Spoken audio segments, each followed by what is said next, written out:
web.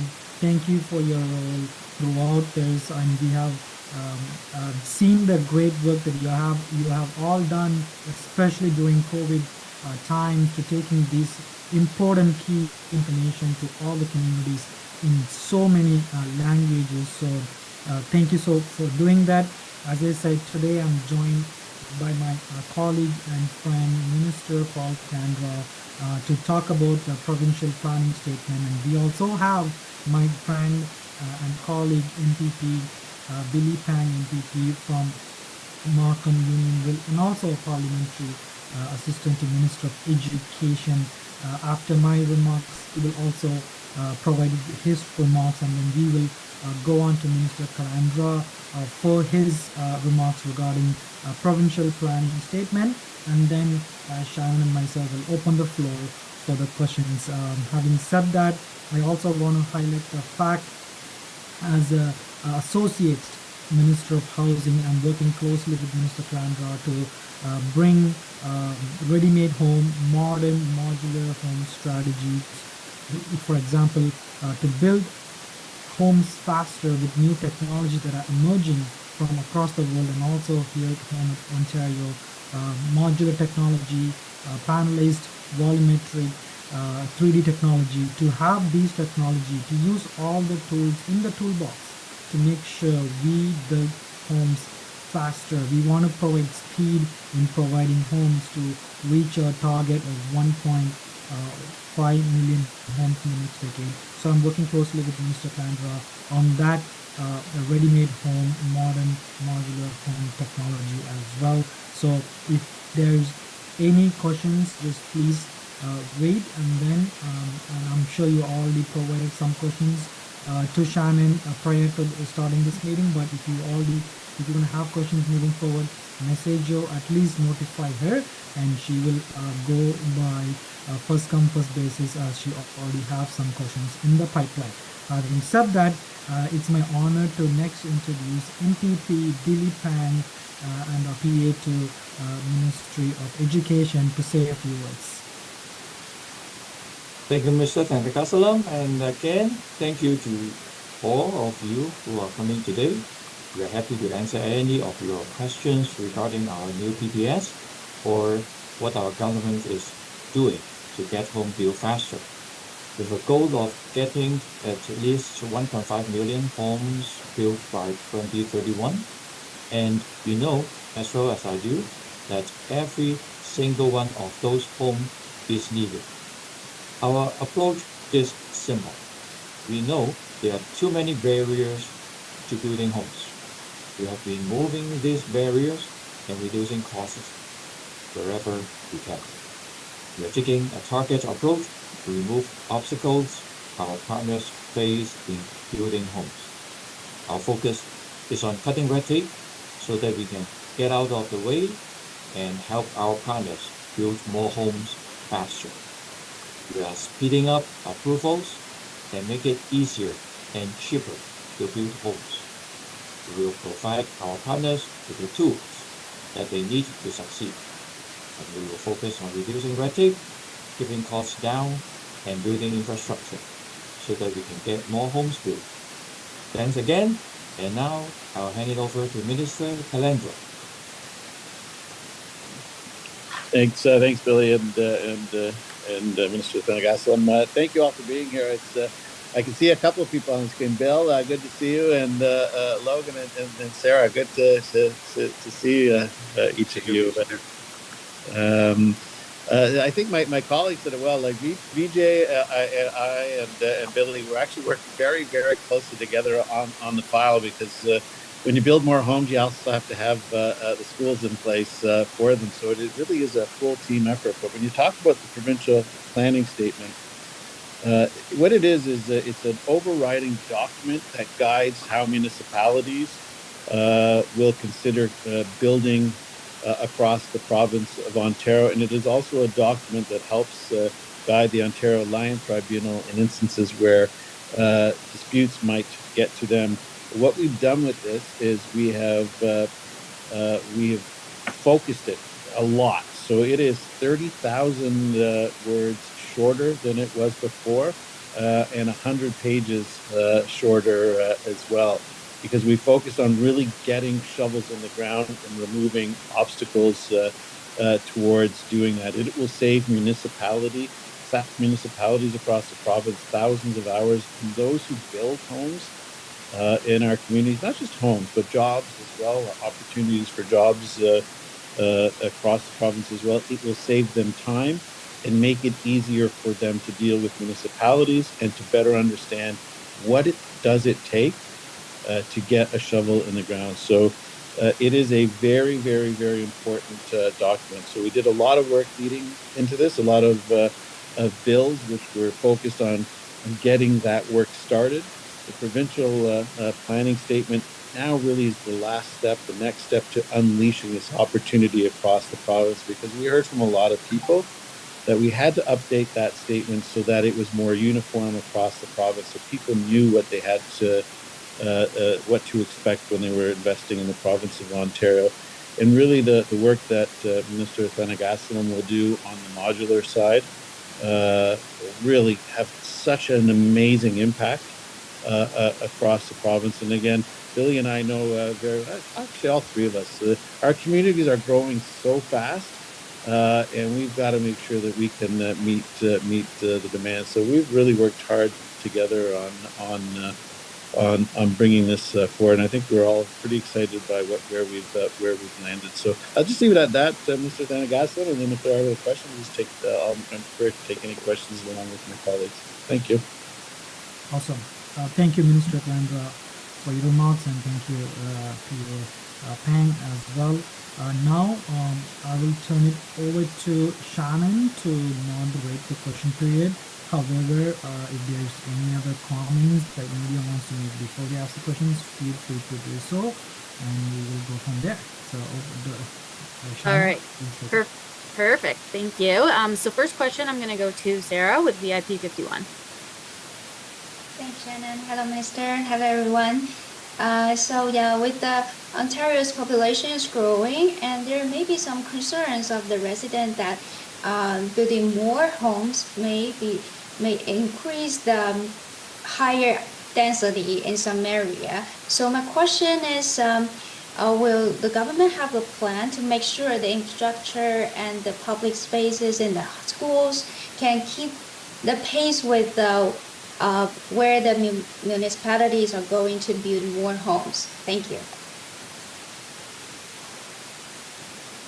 I'll start off, colleagues, and then if there's anything, please jump in. But yeah, that's an excellent question, Sarah, because that's really the focus. A lot of the focus of the planning statement was on that. So we want to focus the density around transit and transportation networks, and where we already have existing infrastructure in place, because you literally hit the nail on the head. Let's focus it to where we have the resources already, where people have built up communities. So this allows us to do that, but it also then allows us in those areas where we might not have that, what is it that we needed to do to unleash opportunity in those areas for jobs and new homes, with always a focus on working with education, which is a high priority on this, because there's no point in building if you don't have the school. So it's a double approach. More density along those areas where you already have it, reutilizing underused spaces. And I always use a Scarborough example, because I grew up in Scarborough, and those plazas. We have a lot of plazas in Scarborough and in Markham, big, huge plazas, store on the bottom, apartments on the top. So it makes it easier for us to reutilize that space so that we can keep the stores but build up higher, because they're usually on transportation routes. So a really, really good question. Focus on where we have the infrastructure, and where we don't, that's where PA Pang and his colleagues come in. These are where the schools need to be. This is where we can unleash it. And then ultimately as well, it's building all types of homes. And that is really where Minister Thanigsalam, he has got a huge lift on this. Maybe he could talk about it further, but changing how we build homes as well, to understand the labor shortage, and unleashing modular and those opportunities in other parts. that's where the he comes in. So that was a really, really good question because it is really focused on that. So thank you for that. Thank you. Our Minister Thanigsalam, I just wanted to, did you have anything else you wanted to add to that? Absolutely. Thank you, Minister Calandra, for that. So, since I joined Minister Calandra with the Ministry of Housing, I have like crisscrossed the province to understand how we can enable the environment in this province to have this new modular ready-made home industry where we can build more houses, not on the site as traditionally built, but in the factory, in the manufacturing factories where we can build these modular ready-made homes with less cost, less dust, less waste, and then we can bring it to the site through transportation means, and then we can build it faster because Minister Calandra and Premier Ford wants to get things done. They want to build homes faster. When we need speed, we got to use all the technology out there, including the emerging technologies like 3D panelized options as well. There are the jurisdiction they uses very successfully. Now, Minister Calandra wants to incorporate that here in Toronto so that we can provide choices. We can provide choices for the people how and where they want to go and find the dream of their home. And so that's what we are working on, working with modular facilities, manufacturers and builders to see we can bring more options and choices for people. And I mean, having said that, there are so many different technology, but we are encouraging builders, manufacturers to come set up shop here in Ontario, to invest here in Ontario, and also embrace the new technology as our government encouraging. And also, like Minister Calandra mentioned, like there are a lot of malls, plazas out there, and these are the areas that we want to encourage to build more homes so that people can access transportation, access where we need to go very faster, but also get the home that they always want to buy, especially as a millennial who wants to have the own home, wants to achieve the dream of reality of owning the home. I think having these different measures, using all the tools in the tools box, will definitely take it to that step. So again, I'm so pleased to have this modular piece working with Minister Calandra, because that will definitely be one of the options when it comes to for the future of housing, not just for this generation, but for generations to come. Back to you, Shannon. All right, thank you. So next I'm going to go to Calandra with My Second Home TV. Thank you, Shannon. Mr. Calandra, Mr. Trudeau published a video offering a solution to housing crisis in Canada by leasing Crown unused lands. I know that this is a recycled proposal,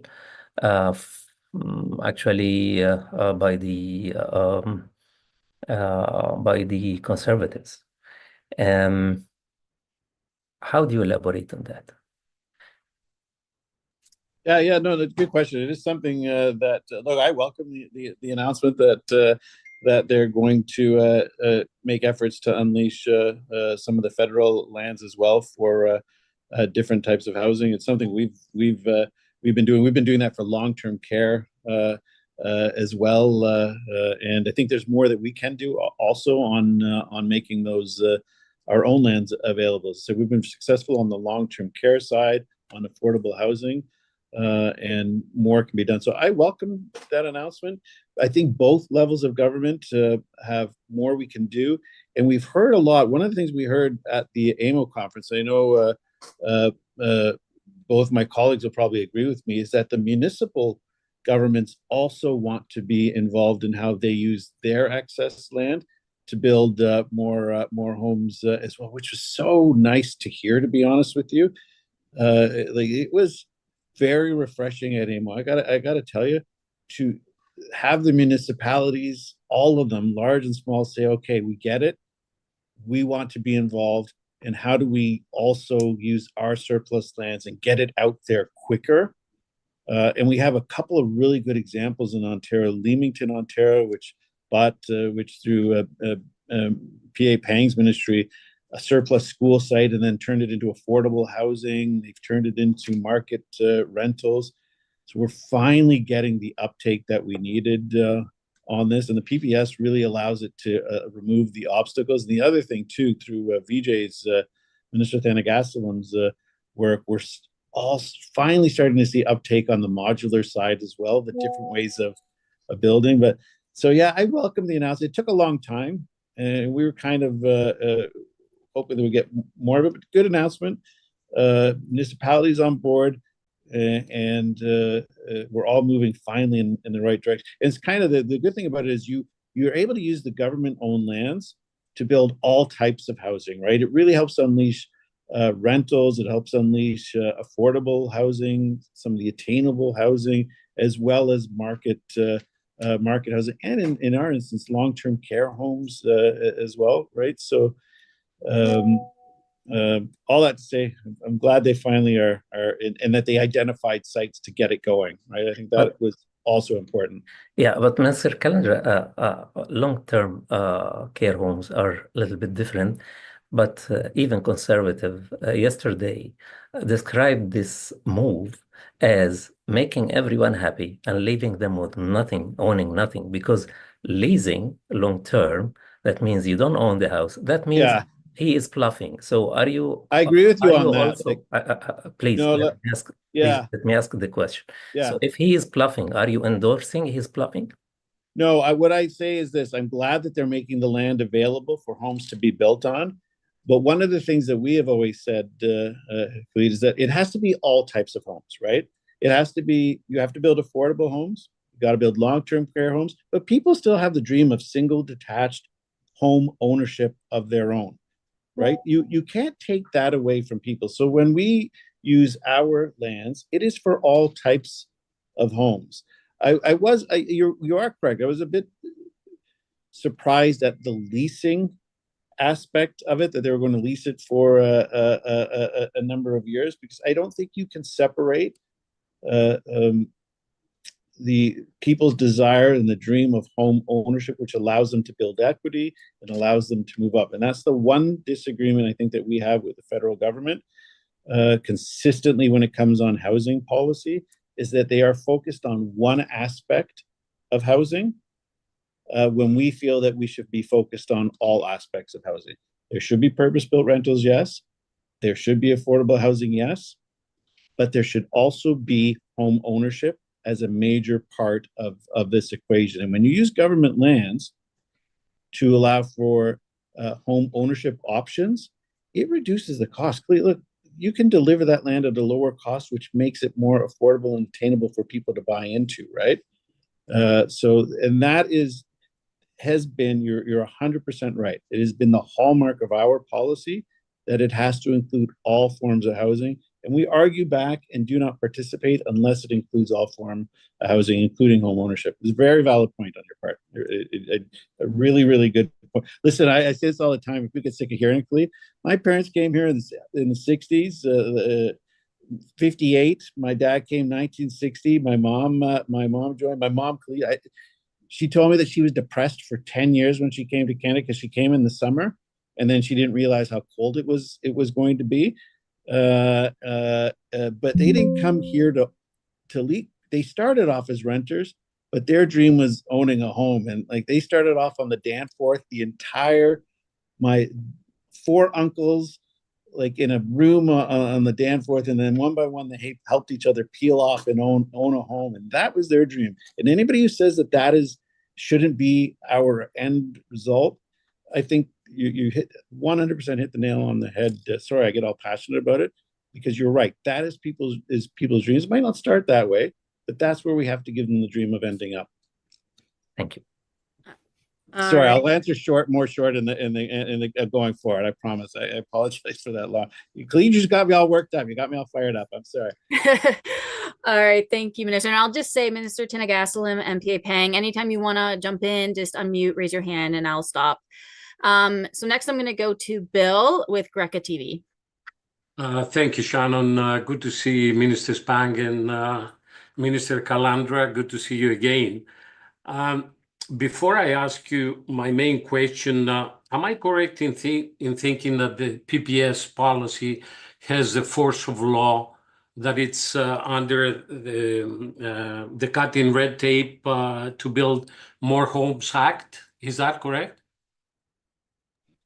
It's a separate document entirely, but it does have the full force of the law. We did highlight it as part of 185, 100%, that we were intending on coming forward with the full PPS, but it does have all of the many of the things that we talked about in Bill 185. Bill, you're absolutely Yes. right. Were then put into the PPS as well to ensure that both had the full force of law. You're 100% right on that. Yes, and I understand it replaces the former two policies in the area, and the government has invested more than $1.2 billion in this area.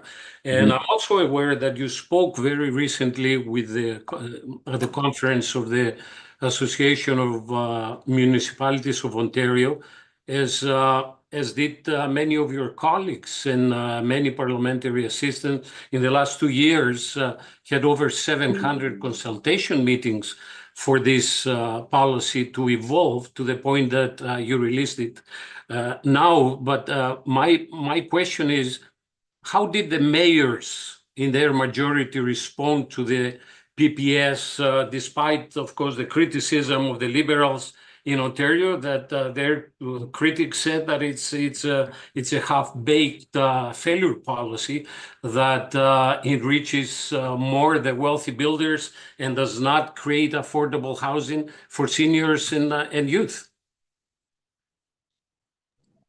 Can I start, colleagues? And then if you want it, I chuckled. You know what? I laughed at the criticism from my colleagues, only in the sense that, come on, like we had spent a lot of time consulting with our municipal partners, with stake home builders, and with communities on what did we have to do to unleash opportunity. Every bill that we've done since 2018, the Housing Supply Action Plan, was meant to help unleash, and the provincial policy statement is that final document. So the document that we replaced, you're right, the document was two other documents, 30,000 words longer, 100 pages longer, which only confused people. And then we went the extra step as well. You're right, the mayors, they're not all happy about it, because some mayors, let's be honest, Bill, you know this, some mayors, they don't want to see their communities change. They don't necessarily want the population and the housing to be built, and they'll put obstacles in the way.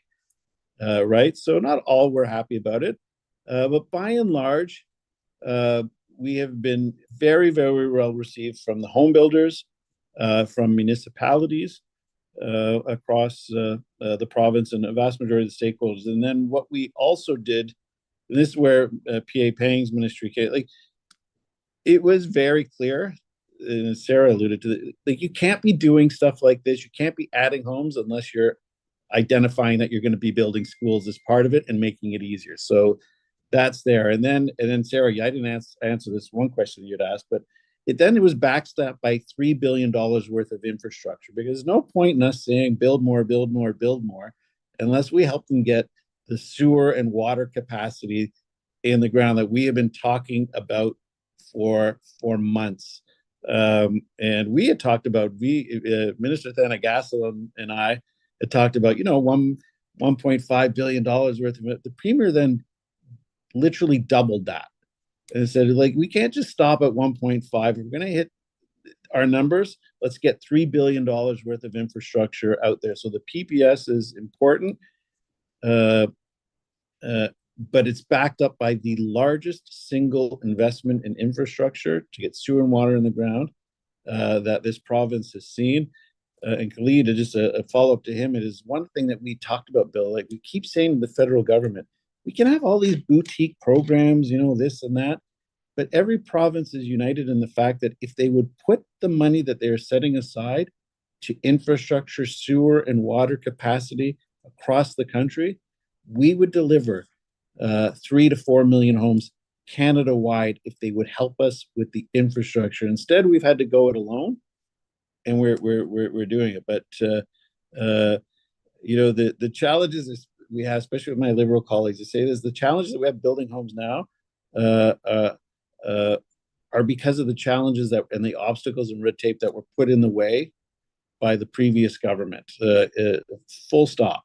And Vijay, sorry, Minister Thanigsalam, nobody ever talked about modular housing or changing how we built homes in the province of Ontario. And now we have a minister responsible, and same with PA Pang. Like nobody ever talked about, oh well, you got to build the school while you're building the homes. Like what a novel concept. Everybody in the world, all of you probably know that's common sense, but these two members were able to get it in the statement and get it done. So Bill, you're smarter at you guys are all smarter at a lot of this stuff. A lot of it's common sense, right? And it's putting common sense in practice, frankly. Minister Thanigsalam, I've gone on too long. I'll turn it over to you. No, thank you, Minister. Yeah, I would like to add on to what Minister Calandra stated. I personally had a consultation and delegations at the AMO conference and spoke to numerous mayors, wardens, councillors, and one common theme I've been hearing when it comes to housing is that we are going in the right direction. Like it's like a province is partnering up with municipal leaders to enabling the environment. And when it comes to PPS, for the Bill's question, it is definitely that reducing that red tape and streamlining the planning rules.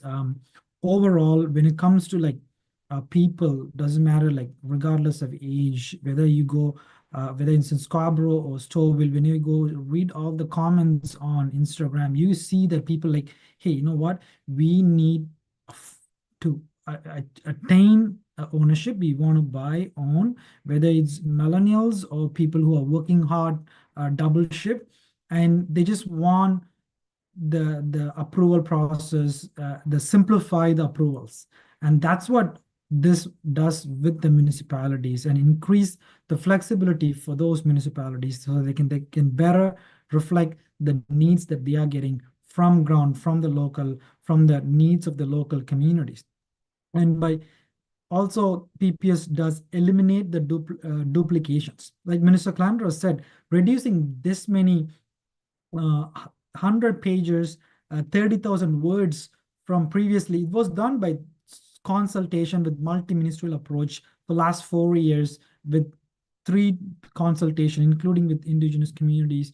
So it went through a rigorous process to eliminate a lot of duplication, and we had mandatory studies, and so this is coming after a very rigorous of process and planning.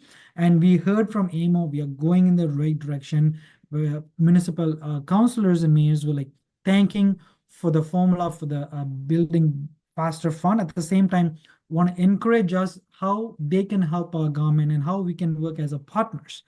AMO, a lot of like dialogue was like partnership with our municipal leaders. So when I have a lot of cousins in my age, they actually live in Minister Calandra's riding in Stouffville. When we do get together, we talk about, do we even achieve by owning a house like the last generation did in the community? The owning a house for millennials is still a big question mark.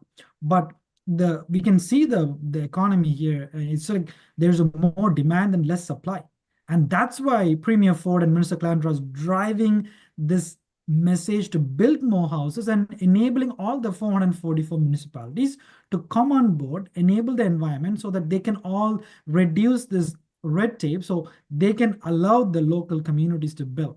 So this is a bottom-up approach. We are hearing from municipalities, hearing from people across the board. We need more supply. We need more homes. And that's why Minister Calandra and Premier Ford having me to work on the technology side of the housing to bring all the technology to Ontario so we can speed up in that process as well. For very simple example, I'll pass it to MPP Pang, that how we've been building cars in the manufacturers.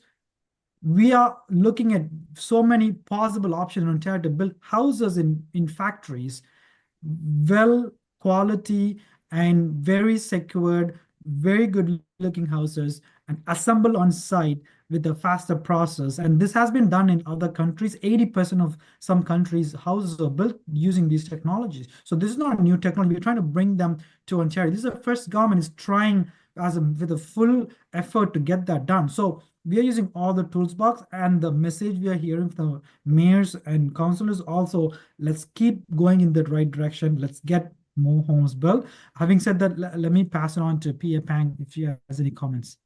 Yeah, thank you, ministers, for your hard work working on this PBS. I can still remember when I first landed Canada in year 2000 as I ran a basement, and I came from Hong Kong, so we have light pollution. I never heard of night light. So I can still remember the first night I lay down on my bed and turn the light off. I feel buried alive because I cannot see my hands in the dark because there was no light. So it was so memorable that I need to work hard to live a better life. So later on, after I get married, I bought a small condominium and then moved forward. And I have no objection to high rises because I lived in 32nd story when I was in Hong Kong. And with a lot of transit that from point to point, I don't need to wet my feet, even raining cats and dogs outside. I just walk down to the subway and go to work or go to shop. So from my perspective as a parliamentary assistant to the Minister of Education, I can see why I moved to this community that I'm staying because of the school. Because there are good schools here, that's why I moved here. So our government budget 16 billion for the coming 10 years to build more schools, because we know that when the population grows, more people come here, they need schools, more children, right? And they not only need schools, they need good schools. So we are planning to build school faster, modernize our strategy to build schools so that when students move into the community, they can engage in the education sooner, faster, and high quality education. And this is why we are working closely with the Minister of Municipality to build schools. We have a strategy, right? We all know that, we all heard that when you build it, they will come. So on one hand, we build more homes. On the other hand, we build more schools so that we work hand in hand, cross ministry, to build a stronger Ontario. Thank you. All right. So thank you. Next, I'm going to go to Jaslene at PTC Punjabi. Hello, Minister. Thank you so much for your time. My question is, almost a year ago, housing advocates launched a campaign calling for anti-renovation bylaws to be established across the regions. I understand this is a municipal issue, but is Ontario government planning anything to protect tenants from the renovations? Sorry, yeah, no, some of the municipalities have taken the lead on this, depending on their local circumstances. My short-term goal, Jaslene, sorry, I don't remember who asked the question. I don't see it on screen, but if I got that name wrong, I apologize. Short-term goal is I want to make sure that working with Minister Downey, that we get the landlord-tenant board on track where it needs to be for both landlords and for tenants. I think right now we're still at the point where we're having backlogs, and I'm hearing from both tenant advocates, and from landlords that it is at this point still not meeting their need in terms of how quickly we're able to process and deal with cases in front of the landlord-tenant board. So that in the short term, if I'm being honest with you, is my number one goal, is making sure that the board can properly and quickly deal with the cases that are in front of it. Bad landlords should be handled harshly. Bad tenants should be handled in much the same way. And I think once we have done that, it then really allows us the opportunity, and we're still catching up from COVID, to be honest with you. But that's not an excuse. It really is not an excuse. We got to fix this. Yeah. And once we have accomplished that goal, I think it then allows you the ability to go back in and say, okay, look, This is what we're hearing from tenants. This is what we're hearing from landlords. And what are the next steps in ensuring that we have a system that treats everybody fairly? Right now, I know municipalities are doing it based on their circumstances. For me and for Minister Downey, it really is about getting the board back to where it needs to be, hitting that 90-day standard that I think is so important to ensuring that people want to also get back into being landlords. I think that's part of the reason why people go to Airbnb, frankly. And the other thing is working with the feds to, reconsider this capital gains issue when it comes to rental properties. Most of our landlords are mom and pop landlords, who have made investments, and we have to better protect those mom and pop. For my parents were that, they had a store on the bottom, and so that's my goal in the short term, to be honest with you.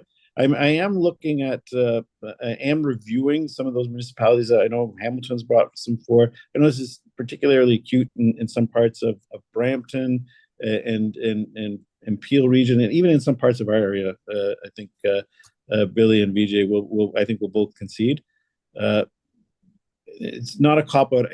I got to get that board back on track, back to the standards that I think both landlords and tenants deserve, and that's my short-term focus. All right, thank you, Minister, and you did pronounce my name correctly. Thank you for that. Oh. All right, thank you. So this is the last question that I have. If I've missed anybody, please just send me a message. But with that, I'm going to go to Logan with Udayan newspaper. Yes, good evening, Minister Paul, Minister Vijay, and MPP Billy Pank. To see you today, but we don't understand today's initiative is very tough and challengeable, and get more homes built faster is a challenging initiative. I know how pressure you are working under. I can see from the both faces, not like other times, Minister. Logan, Vijay still looks good. So does Billy, but Vijay always looks good. No matter how hard he works, I don't know how the hell he does it. He always looks good. I got these. Vijay looks spectacular, like a movie star all the time. Billy, I'm sorry. That's just what happens. We're getting old. Vijay still looks great. It's always good. He's my neighbor. So the recent announcement by the government of Canada, they are going to reduce the temporary workers. In Canada, we all understand that the temporary workers are identified in two sectors. One is farm workers and building. Skilled building industry, skilled workers for the building industry, or the home industry, home building. So, what is the strength in order to proceed with this initiative? Build faster. How you feel you have enough skilled workers, construction workers in the province, or how we are going to manage this according to the announcement made by the federal government about the temporary workers? Yeah, that's a really good question. I just came back, Logan, from Timmins just this morning, and you wouldn't think it, but there are a lot of temporary workers in Timmins helping us on the mining side and some of the service industries out there. And one of the things when the Premier asked me a year ago to take on this role, you can't separate. Look, I'm a child of immigrants, and I know what happens, right? You know what happens. You know that we need workers. You know that we need immigration to this country because we will not do what we can accomplish without them. And I knew a year ago that if we didn't meet our targets of building 1.5 million, that it would be the immigrants who were at fault. They're taking up all of the homes. That's why we don't have enough. And I knew that it was so important that we start hitting these targets of building homes and getting these, because I almost can remember this when I was a kid. in the 70s growing up in parts of Scarborough. You know, it's the Italians are taking up too much space. They're all, but you know what? It was the Italians who were helping build the roads and the you know, the Greek community. Like, and you look generation after generation, it has been immigrants who have helped us build this country. So that's why I'm so passionate about meeting these targets, Logan, because we need these people. We need temporary workers. We need them to also then become Canadian citizens. But if we don't have housing for them, we're not living up to our end of the bargain. That's why my parents came here, because they knew that they could get a home and have a dream of home ownership one day. Does it have to be balanced? Yes. You know, not letting us be aware of the fact that, you know, 800,000 people were going to be coming to the province of Ontario in 1 year. That made it very, very, very difficult to accommodate. But it's not their fault. We need them, right? So it is just how the federal government goes about bringing people to this country. So to make sure, and to the province, and we know that a vast majority of them are going to come into the GTA where we need them most, frankly. But we need temporary foreign workers everywhere. As I said, I was just in Timmins.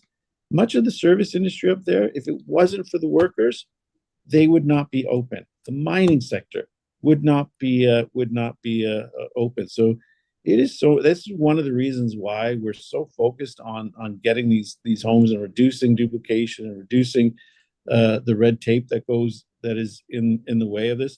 I look at some of my areas, like Bill, you'll know that the St. Pantaleamo and Billy's riding. Look at the space around that.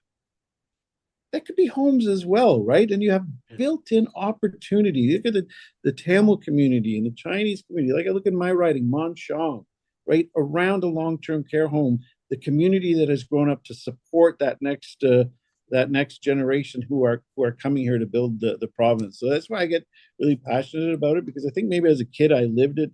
Oh, there's too many of you, too many of you. But I also knew my dad worked 17, 18 hours a day to help build the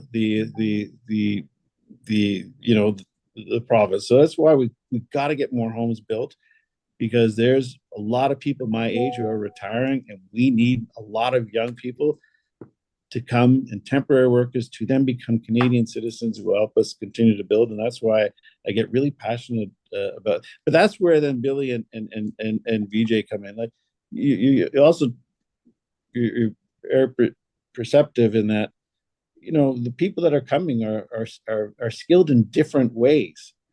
You know, a lot of the Italians were bricklayers, and that's not the case anymore. So we have to transition how we build and do things so that we can actually meet this goal. And I've often told you, Logan, outside of the Italians, because I always say the Italians, the Tamil Canadians are probably one of the most successful immigrant group in such a short period of time. But look at everybody.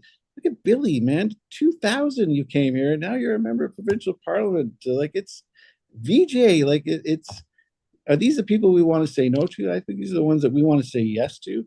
And we got to live up to our end of the bargain. We need you here to help us build. Our end of the bargain is to let you live and attain that dream. And for a lot of them, it's home ownership, and we got to do a better job of getting that done.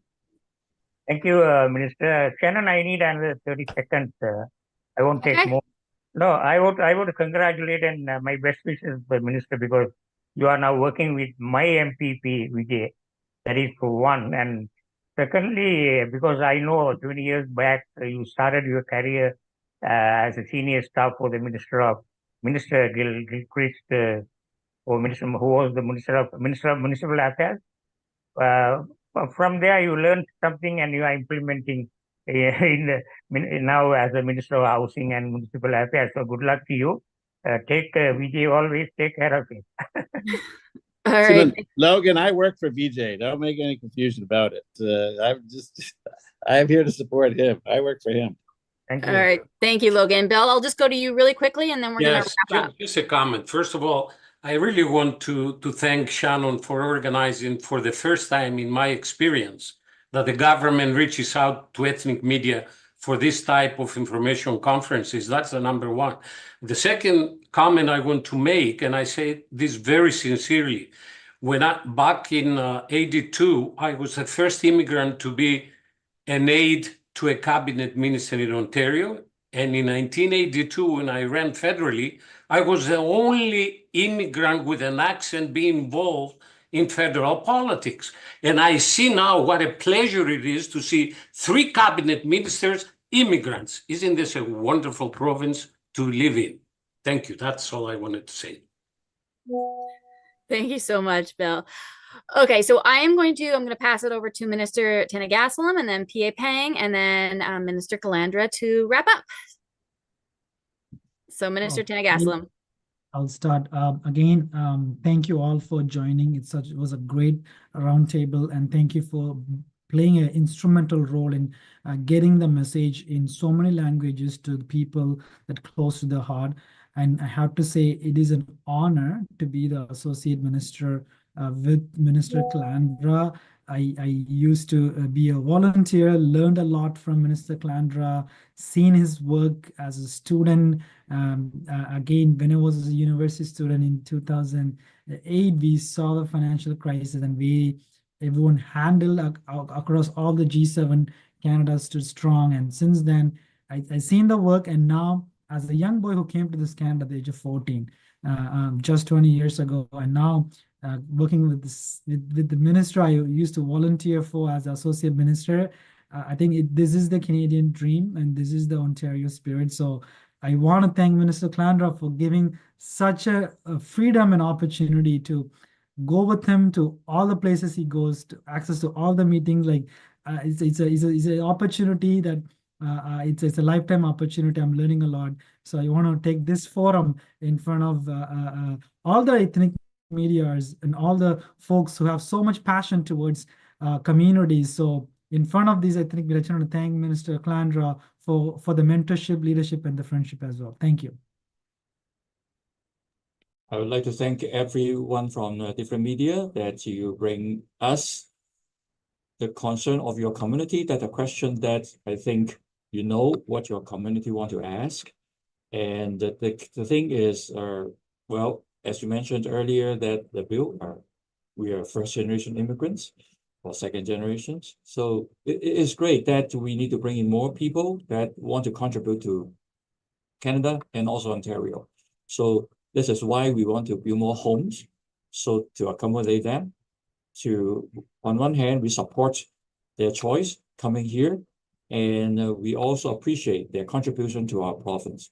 So it's very important that we work closely together to build better communications. So when your community has something that have any concern, you know where to find us. It's not too hard to find us. So thank you again for coming here today. And I will pass the time to Minister Calandra. Yeah, I think my colleagues did it very, very well. Thank you all, and Bill, you make a good point. We should try to do this more often. Whenever you need us, I think we'll make ourselves available to you. I think it's a really, really good point. But thank you all for being on. It is our honor to be able to serve. That's for sure. Thank you. All right, thank you, everybody. I will email the recording out shortly, and I hope everybody has a great afternoon. Thanks, everybody. Have a good day.